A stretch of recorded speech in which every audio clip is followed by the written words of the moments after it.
bienvenidos a todos, gracias por la onda de engancharse en esto, cuando todavía estamos un poquito asustados y resistentes a las salidas. Esta es la última reunión sobre el tema de la codicia. La idea que me han hecho llegar la mayoría es que era el momento de cerrar este tema y continuar con otro en las conversaciones siguientes, así que esta sería la planificación para este año. Bueno, nada, bienvenidos. Le doy la palabra a Florencia, que va a introducir el tema de hoy con algún recorrido sobre los hermanos Dardenne. Después hablaré yo respecto de por qué tenía yo la idea de esta propuesta, por qué propuse estas películas y que se hiciera por fin una conversación sobre las películas, cosa que no pudimos hacer en su momento por Zoom con las primeras películas propuestas. Y bueno, después introduzco a lo que va a decir Ana. Bueno, le doy la palabra a Flor. Bueno, hola, ¿cómo están? Qué raro estar acá. Y con micrófono que nunca, buenísimo. Bueno, un poco la idea no es extendernos mucho en lo que sería esta introducción, sino como para poner un poco en contexto este encuentro. Cuando charlábamos con Estela sobre cómo íbamos a organizar y cómo íbamos a plantear las conversaciones, nos dimos cuenta que Sendas tiene una tradición muy larga, muy extensa con el cine. Hace muchos años que nosotros venimos dialogando con el cine respecto de un montón de temas, y que estaba bueno recordar un poquito de eso brevemente porque bueno, no es al azar ni caprichosa la relación. Obviamente nosotros somos psicoanalistas, trabajamos con el psicoanálisis, nos gusta estudiarlo teóricamente, pensar las complejidades de la práctica, pero entonces, ¿por qué el cine? ¿No? Eso me quedé pensando yo, ¿por qué el cine? ¿Por qué este diálogo con el cine? ¿Por qué recurrir al cine? ¿Qué nos aporta? ¿No? Y pensábamos que aporta como esta una vuelta más a los temas que nosotros podemos trabajar desde lo teórico, aporta una visión más superadora, aporta una intelección mayor de los temas que nosotros hemos trabajado o queremos trabajar.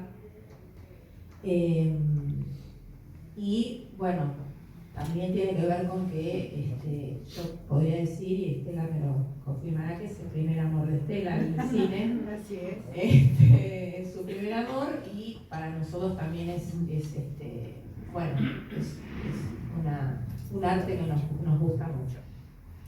Así que, por ahí viene nuestro entusiasmo. Pero respecto a esta pregunta de por qué el cine, y cómo nos permite dar una respuesta por ahí más cabal a ciertas cuestiones que pensamos, y un plus, ¿no? También, como dice Freud, una ganancia desde lo estético que también tiene. Freud mismo recurrió, y ya lo sabemos, esto me quedé pensando, estoy segura si el cine ya existía en la época de Freud, pero sabemos que la literatura, la poesía, él era muy lector y recurrió muchísimo a lo que es el drama el teatro totalmente. Y él se tomó mucho de la literatura y del teatro y las obras poéticas para dar cuenta de las particularidades de la neurosis, ¿no? ¿Se acuerdan que él decía que sus historiales se parecían más a novelas que a textos científicos, ¿no? Y ahí daba cuenta, desde su manera más por ahí irónica, de mostrar que la trama ficcional que tiene la neurosis. Encontré dos citas brevísimas que quería compartir con ustedes. Una es de algunos tipos de carácter elucidados por el trabajo psicoanalítico de 1916 y dice así: lo que sabemos o conjeturamos sobre eso, o los rasgos de carácter, no quiero elucidarlo por las razones conocidas, basándome en casos de la observación médica, sino en figuras que grandes literatos han plasmado a partir de su cabal conocimiento del alma humana. En este texto, obviamente, va a tomar a Ricardo III, a Macbeth y Lady Macbeth. O sea que acá ya deja en claro este cabal conocimiento del alma humana que tienen los literatos. Y en Personajes psicopáticos sobre el escenario, de 1905, encontré también esta referencia que dice lo siguiente: por tanto, tema del drama son todas las variedades de sufrimiento. El espectador tiene que extraer de ellas un placer, y de ahí resulta la primera condición de la creación artística. No debe hacer sufrir al espectador, ha de saber compensar la piedad que excita mediante las satisfacciones que de ahí pueden extraerse. Y agrega: una regla que infringen con particular frecuencia autores recientes. Esto de hacer sufrir, me parece que no existían todavía los hermanos Dardenne o no los había conocido para afirmar su frase, ¿no? Bueno, y en relación a los temas, algunos los recordarán porque estamos aquí desde siempre, pero las personas que se han ido sumando a Sendas, está bueno que sepan, hemos trabajado las distintas versiones del Padre, vimos Arabán, Pele el Conquistador, Padre Padrone, Shine. Cuando trabajamos Edipo y la tragedia, vimos Hamlet en su versión de Franco Zeffirelli y la versión rusa, también que algunos la pudieran ver, la padecieron. El año que vivimos en peligro, también que fue muy hermosa. Para trabajar la relación madre e hija, Solas, del director Benito Zambrano, Sonata de Otoño de Ingmar Bergman, hermoso también. Después pasamos a trabajar el texto El amor puro de Platón a Lacan. Recuerdan, nos adentramos en el tema del amor y del odio, y el desencuentro y el desacople, la noción del amor. Vimos 10 historias cortas de amor, La mejor oferta, Cautivos del amor, preciosas también. Y cuando trabajamos el amor místico, acá con mi compañera Ale, vimos Los demonios de Kate Russell, también muy especial. Y con respecto al odio, La Haine de Matthew Kassovitz, también muy interesante, la compañera de Simons. Bueno, después se nos vino encima la pandemia y todo ese padecimiento y sufrimiento que trajo consigo. Sobre todo trabajamos, como decía Estela, en los efectos del neoliberalismo sobre lo que dejó al descubierto, digamos, ese modelo lo puso de manifiesto la pandemia con todo su rigor. Y empezamos este ciclo que terminamos hoy con La codicia, ¿no? Propusimos las películas, Billy Elliot, Tocando el viento, La hija oscura, sí, pero bueno, esa fue por otro lado, pero también, bueno, digo en este contexto de La codicia, ¿no? Daniel Blake, Pride, muchas también que no pudimos desarrollarlas como vamos a hacer hoy. Entonces, bueno, surge la propuesta de Estela de trabajar la filmografía de los Dardenne, que es Luc y Jean-Pierre.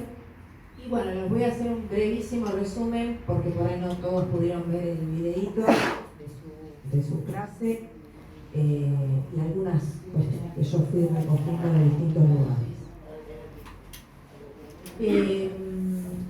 Bueno, algunos dirían que se trata de un cine social, el cine de los Dardenne, porque retrata un poco las condiciones de la época, del mundo actual.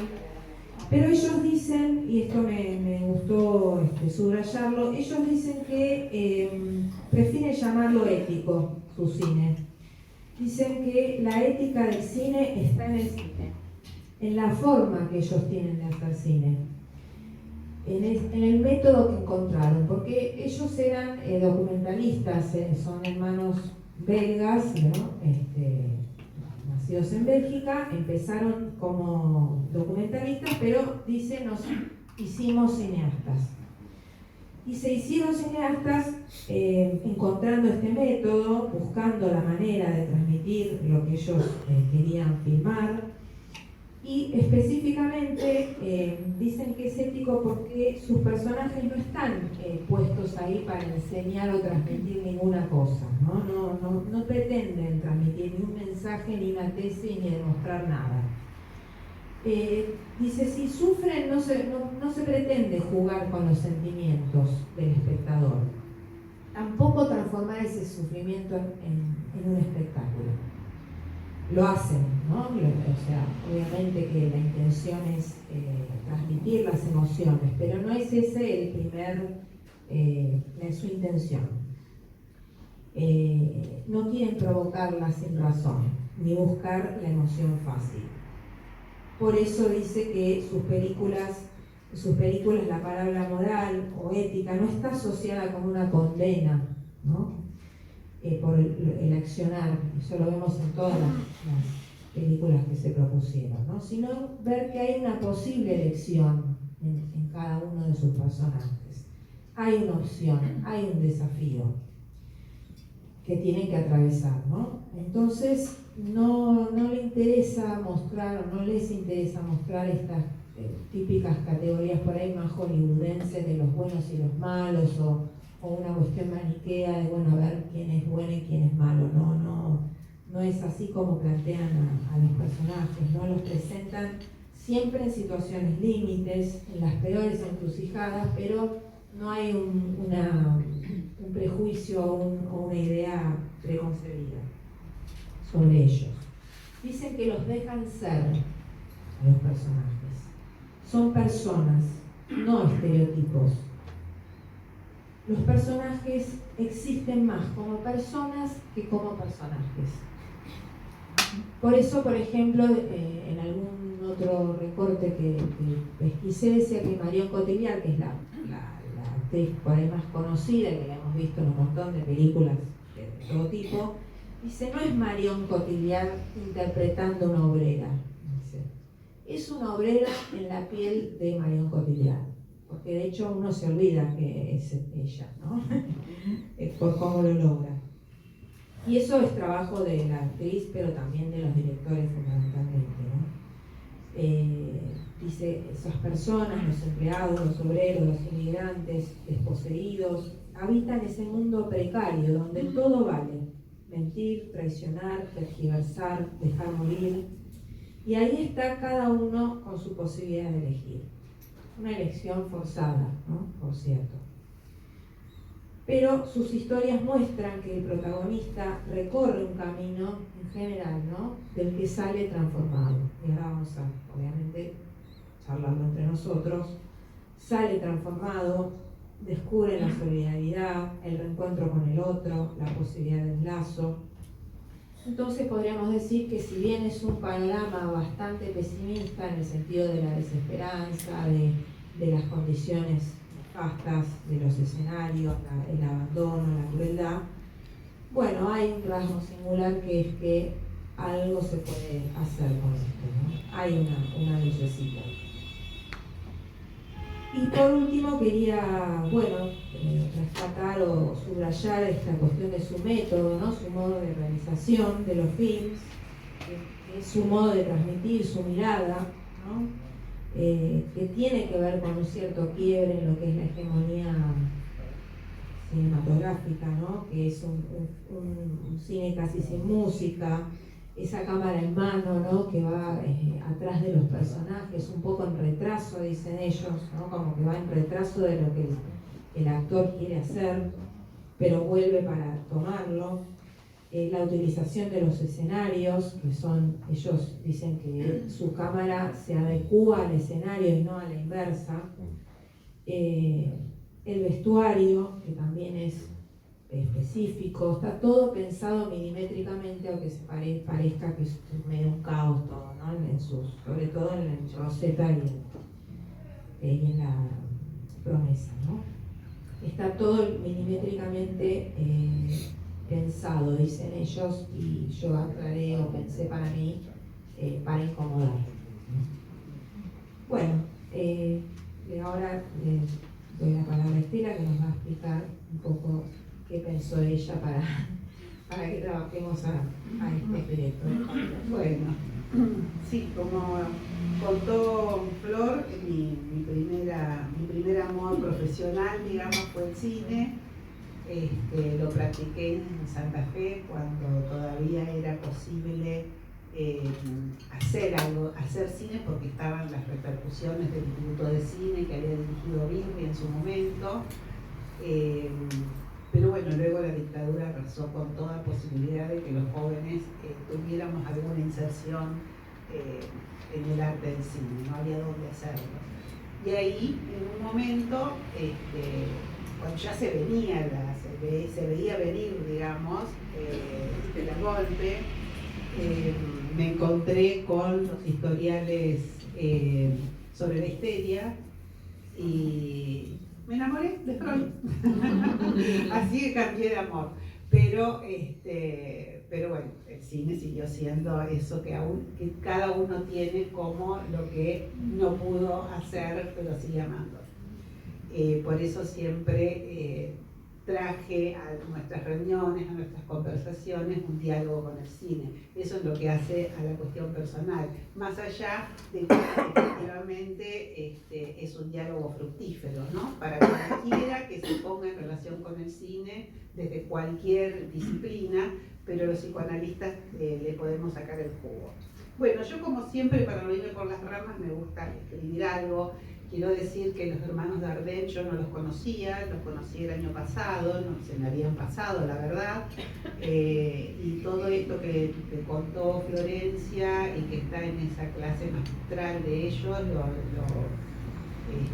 lo conocí también mucho después de haber propuesto las películas. Así que bueno, van mis pensamientos al respecto. Como dijimos, la idea de esta reunión es pensar los lazos sociales en tiempos del neoliberalismo. Me parece que esos son los Dardenne, ¿no? Que renuncie, dice Lacan, quien no pueda dar cuenta de la subjetividad de su época. El título de las conversaciones que venimos manteniendo desde el año pasado es elocuente respecto de la situación que está viviendo el mundo desde hace décadas, a medida que fue avanzando el neoliberalismo desde la caída del muro de Berlín y cuyo brazo político ejecutor fue el thatcherismo. Desde hace décadas se viene profundizando la espeluznante injusticia en la distribución del patrimonio económico mundial, sus recursos y la riqueza que produce. Los poderes económicos, asistidos por los mediáticos, se las arreglaron para tratar de disimular la locura social que permitió y sostuvo el acaparamiento de esas riquezas, su acumulación en manos del 1% de los más ricos, mientras el 90% de la población mundial iba lentamente hundiéndose en la pobreza, en el hambre y en la miseria que supone la explotación, las guerras, el trabajo precario, los éxodos de los desesperados huyendo de África para ahogarse en los mares que bañan la bella Europa.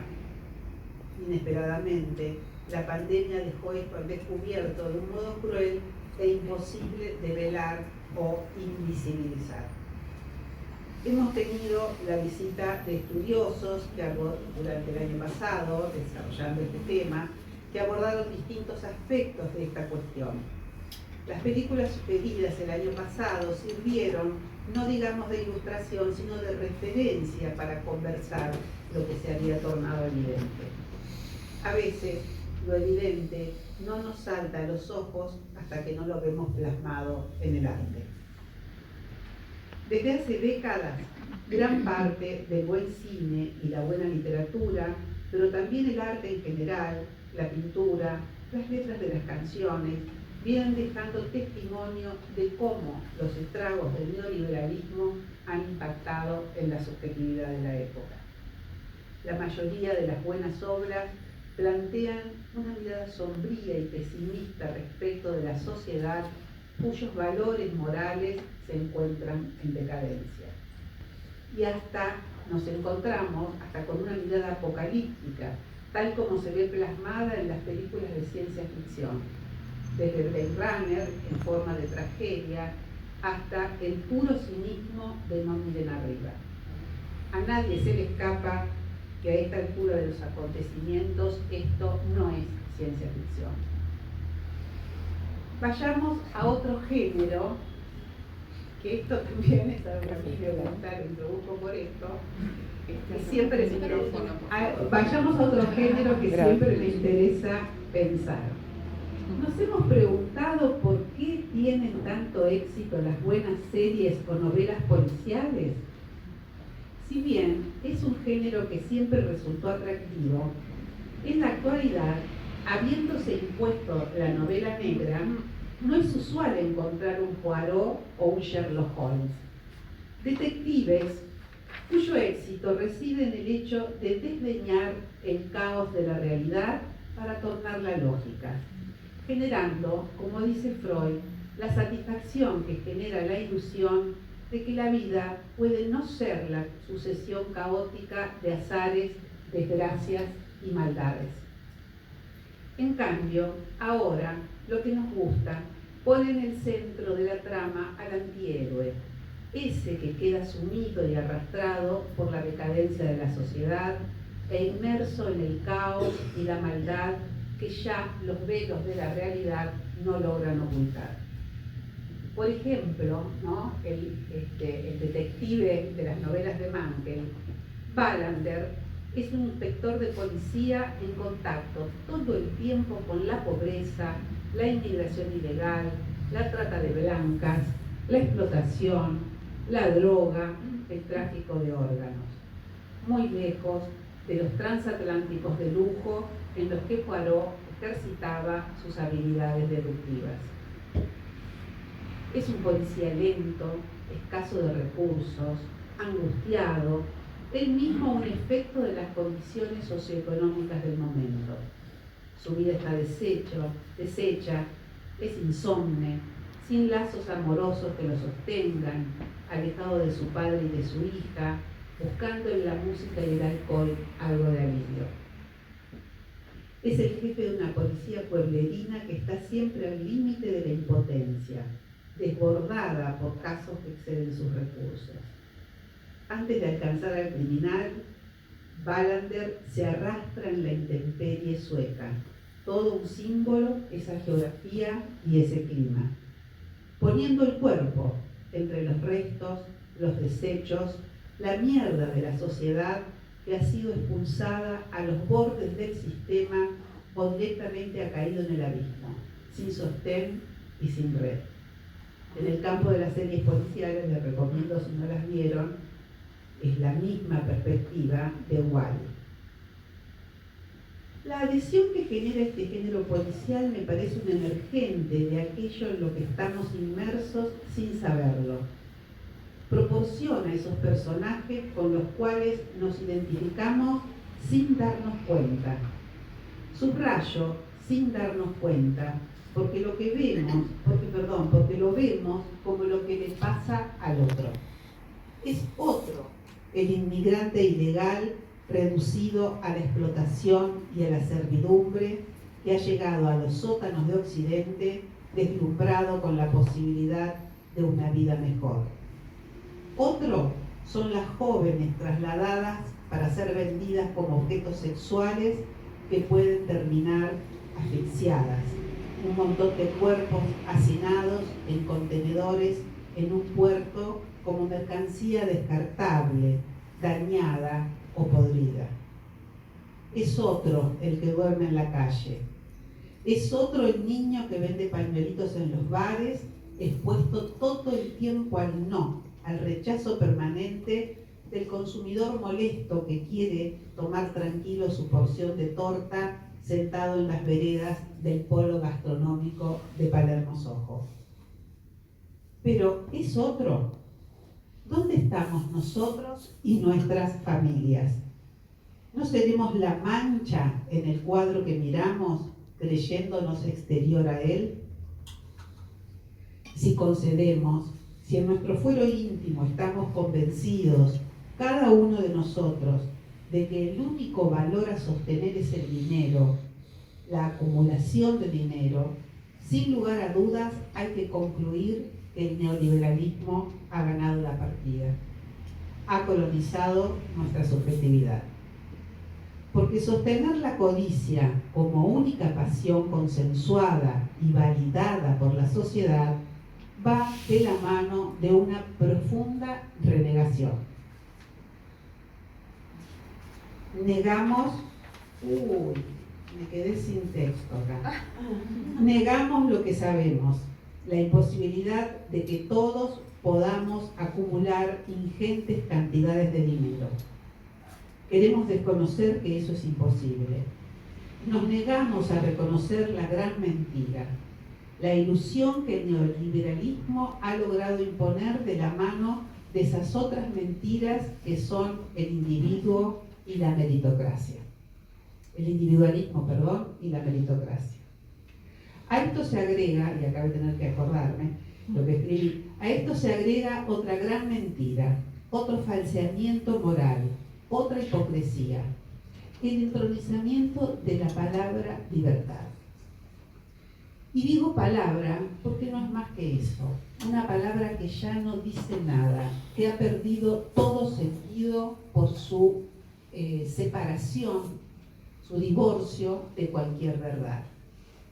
La divisa de la Revolución Francesa era libertad,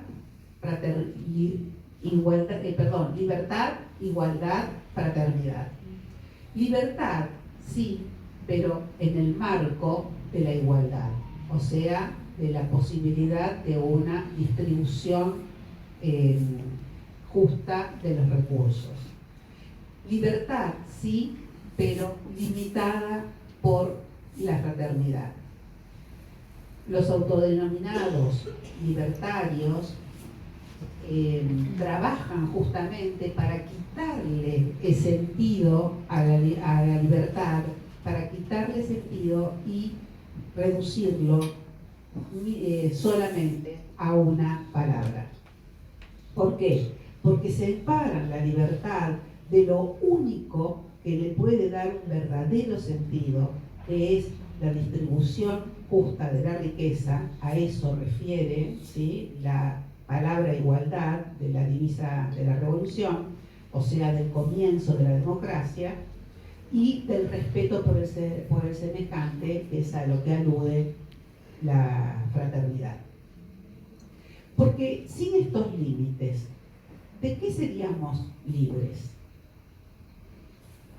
Está muy bien el tema, está muy bien que cada vez avancemos en la conquista de las libertades civiles, sin lugar a duda. Sin embargo, esto es una conquista limitada, porque ¿de qué se trata la libertad si no somos libres de darle comida, vestimenta, educación y justicia a nuestros hijos? O si lo miramos desde otra perspectiva, ¿de qué somos libres? ¿Somos libres de explotar a nuestro semejante? ¿De reducirlo a un desecho de la sociedad? ¿A que tenga que darle de comer a sus hijos?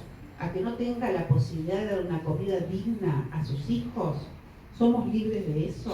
¿A que sus hijos se alimenten en un merendero? ¿Somos libres de eso? Corremos el riesgo de que el individualismo y la meritocracia se estén convirtiendo en los únicos ideales sociales a defender. ¿A qué nos conduce esto? Quiero decir, ¿a dónde nos conducen esos valores? ¿En qué nos transforman? ¿En qué nos transforman como sujetos éticos? Esta es la pregunta que propongo para pensar hoy.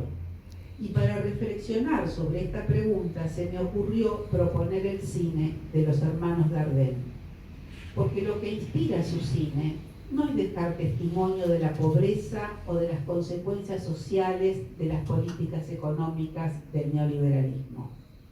No es un testimonio de eso, pero por supuesto que es su marco. Es un marco, pero no es su tema.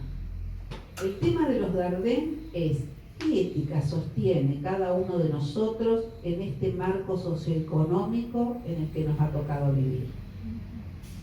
Su propuesta no es social, sindical o comunitaria. Los personajes de sus películas son puestos de entrada en un conflicto ético respecto de sus semejantes. A partir de allí, la cámara comienza a perseguirlos, a acosarlos, casi como si quisiera meterse en sus pensamientos, en sus dudas, en su conciencia moral. Pero nada de esto está dicho ni expresado. Nada de esto se explicita. La cámara solo sigue sus movimientos. En Rosetta, por ejemplo, está claro que la jovencita se encuentra en una situación de extrema vulnerabilidad, habiéndose hecho cargo de la manutención de una madre devastada, reducida a la prostitución para conseguir el dinero que le permita alcoholizarse. Es víctima de las condiciones en que se desarrolla la existencia de los jóvenes en el contexto neoliberal, la precariedad de los contratos de trabajo. A los 3 meses se los puede despedir con el mero expediente de que se terminó el periodo de prueba. Allí empieza la película. No importa cuán bien hagan su trabajo. De hecho, Rosetta es una buena trabajadora, incansable, eficaz. Y una vez que se termina su contrato, tampoco tiene derecho al seguro de desempleo que da el gobierno, porque en realidad, después de los 3 meses, no es una verdadera despedida. Pobre, sola, abandonada a su suerte, no consigue trabajo. La madre es capaz de abandonarla en medio del pantano, donde corre peligro de ahogarse y tiene que salir por sus propios medios. Toda una metáfora. ¿Quién puede erigirse en juez y condenarla por la traición que comete contra la única persona que le tiende una mano en este mundo? ¿Por qué lo hace?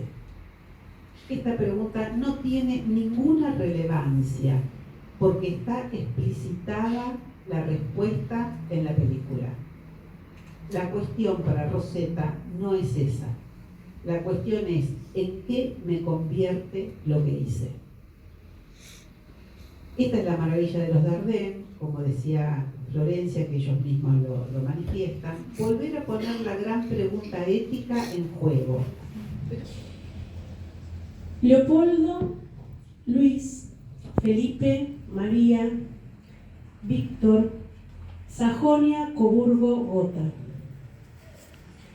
Fue el segundo rey de los belgas, Leopoldo II. Sucedió a su padre, Leopoldo I, en el trono de Bélgica en 1865 y permaneció ahí hasta su muerte. Reinó durante 44 años, con lo que se convirtió en el reinado más largo de cualquier monarca belga hasta el momento. Leopoldo fue el soberano, fundador y único propietario del Estado Libre del Congo desde 1885 hasta 1908, un proyecto privado encabezado por él mismo. Utilizó al explorador Henry Morton Stanley para ayudarlo a reclamar el Congo, un área que actualmente ocupa la República Democrática de Congo.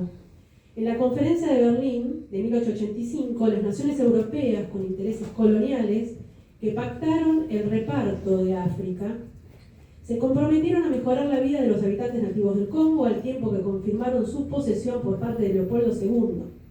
Sin embargo, desde un principio el monarca ignoró estas condiciones y amasó una gran fortuna gracias a la explotación de los recursos naturales del Congo, caucho, diamantes, marfil y otras piedras preciosas, y la utilización de la población nativa como mano de obra forzada y esclava. Tras varios años de denuncias internacionales por parte de personalidades británicas como Arthur Conan Doyle, Joseph Conrad o Roger Casement y el líder socialista belga Emile van der Velde, entre otros, el Estado belga se hizo cargo de la administración del Congo en 1908. En el censo que se realizó en Bélgica en 1924 se mostró que la población del Estado Libre del Congo, propiedad de Leopoldo, había descendido un 50%, 10 millones de personas. También es motivo de debate si hubo o no genocidio en Congo, porque para mientras Hochschild eso es indudable, ¿sí? Para Bárbara Emerson, que es una biógrafa de Leopoldo II, dice: Leopoldo no empezó ningún genocidio. Era codicioso por dinero y se desinteresó cuando las cosas se descontrolaron en el Congo. El soberano no había sido un monstruo, sino un calculador obcecado por las vastas riquezas de su colonia, que sucumbió a un aterrador ejemplo de decadencia moral. Y es una cosa más.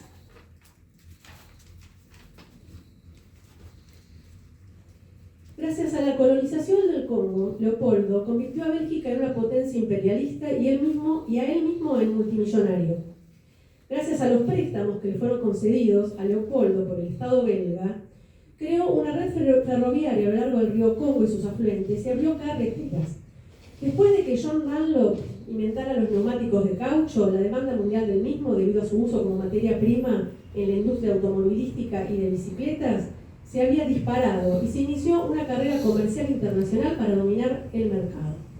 Para adelantarse a la competencia, que ya explotaba boquis en América Latina y el sudeste asiático, Leopoldo impulsó altas cuotas de producción de caucho en el Congo y obligó a la población indígena a cumplirlas con métodos coercitivos y la más alta violencia. Para aumentar el ritmo de la producción, los agentes del Estado Independiente del Congo cobraban primas en función de las cantidades suplementarias de caucho recolectado, lo que los incitaba a endurecer cada vez más los métodos de presión sobre los trabajadores para aumentar la producción al máximo nivel posible, castigando con la muerte o la mutilación a los operarios que no cumplieran sus cuotas, sin exceptuar con esto a niños o ancianos de tales trabajos forzados. Gracias.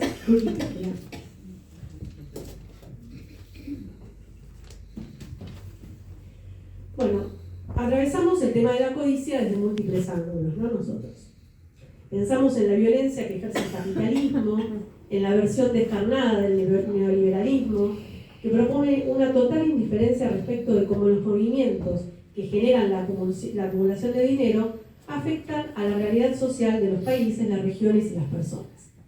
Hasta parece que ya no se necesitaran personajes concretos, como el recién mencionado Leopoldo II, sino que los nefastos efectos se realizaran de una manera anónima y metodológica. Parte del saldo de todo este movimiento son individuos prescindibles, excluidos y desechables que retornan como inmigración indeseada y clandestina a los países que hicieron colonia a sus antepasados. Entiendo que esta denuncia enmarca la película La Promesa. Su protagonista es Igor, un jovencito apurado para crecer. Apurado por su padre, quien necesita un socio y un compañero que le brinde lealtad absoluta más que un hijo. Su padre es Roger, un tipo marginal, violento, despreciable, que lo cuida y lo expone a los términos de su propia existencia.